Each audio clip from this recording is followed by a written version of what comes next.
40 tahun lamanya dia hidup menjadi seorang laki-laki yang saleh, tapi untuk mewujudkan rahmatan lil alamin tidak akan terwujud. Kenapa? Karena dia hanya saleh untuk dirinya sendiri, saleh untuk Khadijah, saleh untuk Ruqayyah, saleh untuk Fatimah, tapi tidak untuk rahmatan lil alamin, karena dia saleh untuk keluarga, istri dan anak.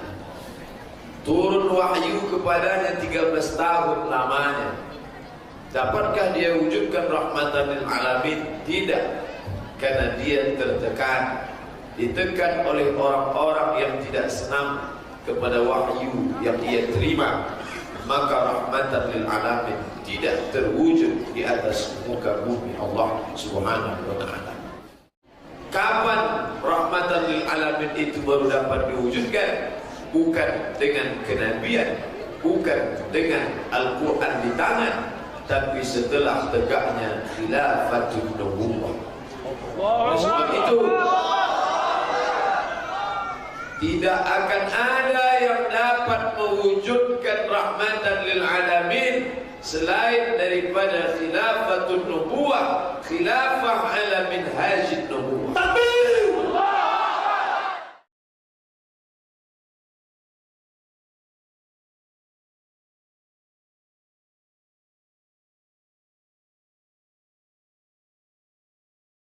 Assalamualaikum warahmatullahi wabarakatuh.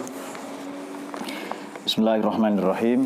Kita beberapa kali disuguhi oleh oknum-oknum ustadz yang berafiliasi dengan HTI salah satunya, atau mereka yang mendukung tegaknya khilafah, ingin mengganti Pancasila dengan khilafah. Seseorang dari mereka menuduh bahwa Nabi Muhammad ini belum mampu menyampaikan, menegakkan Islam yang rahmatan lil alamin, dan bagi mereka rahmatan lil alamin ini hanya bisa dicapai melalui tegaknya khilafah Islamiyah. Ini saya kira bentuk sesat pikir ya dari orang-orang yang hanya ingin menyenangkan bagian dari mereka yang menginginkan tegaknya syariat Islam. Itu saya kira betul. Sebab Indonesia sudah syar'i, namun demikian bagi mereka yang menginginkan tegaknya khilafah, saudara perlu tahu bahwa Nabi Muhammad sendiri memerangi khilafah. Baik, mari kita uji. Nomor 1, Nabi dituduh tidak mampu menegakkan Islam rahmatan lil alamin. Jelas misalnya di surat Anbiya 107. Tidaklah aku mengutus engkau Muhammad kecuali sebagai rahmat. Di ayat yang lain misalnya wa nunazzilu minal Qur'an di surat Al-Isra ya ma huwa syifaa'u wa rahmah. Tidaklah kami turunkan Quran kecuali sebagai obat dan rahmat. Apa sih cinta kasih ini, dan mengapa pula sampai-sampai Nabi dituduh tidak mampu atau belum mampu melakukan, menegakkan, menyampaikan Islam yang rahmatan lil alamin? Baik. Kira-kira di Maulid Al-Barzanji salah satunya, ketika Kanjeng Nabi SAW berumur 30 tahun, Nabi sudah menyelesaikan pertikaian yang nyaris berujung pada pertumpahan darah, yakni tribalisme, pertempuran, peperangan, percekcokan, perselisihan antar suku ketika Mekah diterjang oleh banjir bandang sampai-sampai Ka'bah ini runtuh.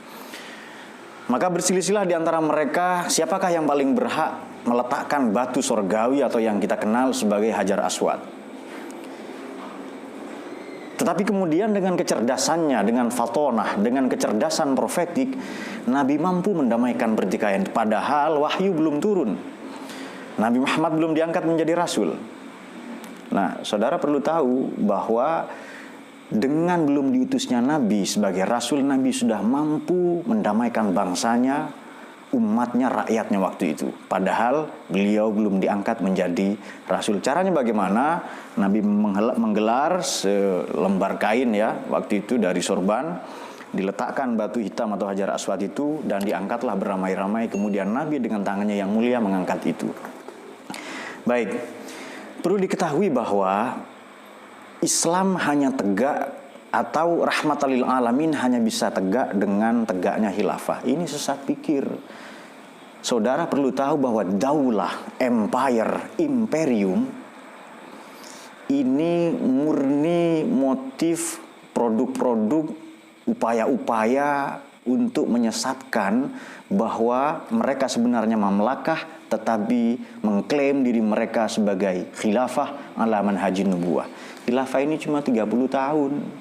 Setelah khalifah yang keempat, lalu diteruskan sebentar oleh Sayyidina Hasan radhiyallahu anhu, tidak ada lagi. Yang ada adalah mamlakah, kerajaan, dinasti, Umayyah, Abbasiyah, Mamluk, Saljuk, Fatimiyah, apalagi yang terakhir Utsmani atau Ottoman. Ini semua suku, etnik. Padahal kita perlu tahu bahwa Kanjeng Nabi memerangi etnosentrisme, memerangi kesukuan. Dan di zaman Nabi orang bercerita suku sangat memalukan, dianggap aib. Oleh karena itu Sayyidina Abu Bakar As-Siddiq, kita tahu dari mana beliau. Seharusnya kan At-Taimi, tapi As-Siddiq, orang yang concern, orang yang jujur. Umar Al-Adi radhiyallahu an, Nabi menggantinya dengan Al-Faruq. Utsman Al-Umawi oleh Kanjeng Nabi diganti Dzunnurain. Kemudian Sayyidina Ali oleh beliau diganti Al-Murtadha, yang diridhoi Tuhan, seharusnya Al-Hashimi. Bahkan ada sahabat Nabi Salman Al-Farisi, panggilan orang Persia yang notabene cenderung kepada, dan kebanyakan dari mereka Majusi, Zoroaster, panggilan Al-Farisi, orang Persia, bangsa Persia, ini panggilan rasis di zamannya. Maka Nabi mengganti, mulai sekarang jangan panggil Salman Al-Farisi, panggil Alu Muhammadi, Salman dari keluarga Muhammad. Artinya Nabi memerangi khilafah. Kalau khilafah yang dimaksud adalah versi Hizbut Tahrir. Sebab Hizbut Tahrir mau menegakkan kembali, mau mendirikan kembali kesukuan-kesukuan, etnosentrisme. Dan tujuan Nabi salah satunya memerangi kesukuan. Jelas khilafah ini ingkar sunnah. Nah, di sini sebagian dari mereka yang sesat pikir itu ya. Kemudian misalnya kita bisa periksa di surat Ali Imran 159. Bismillahirrahmanirrahim. Fabima rahmatin minallahi lintalahum walau kunta fazzan ghalidhul qalbi lam fadhu min hawlik fa'fu anhum wastaghfir lahum wasyawirhum fil amr. Fa iza azamta fatawakkal 'ala Allah innallaha yuhibbul mutawakkilin. Sekiranya kalau bukan saja karena cinta kasih rahmat Tuhan, lintalahum walaupun tafazzan ghalidhul qalbi, hati kita tidak akan menjadi lunak, kita akan tetap keras. Dan kalau engkau Muhammad sallallahu alaihi wasallam fazzan ghalidhul qalbi, keras hati, mereka akan berpaling darimu.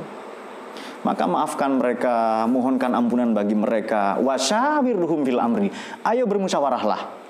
Di ayat yang lain wa amruhum syura bainahum, ini kan prinsip-prinsip demokrasi, kita bermusyawarah sesuai dengan Pancasila atau sila yang keempat.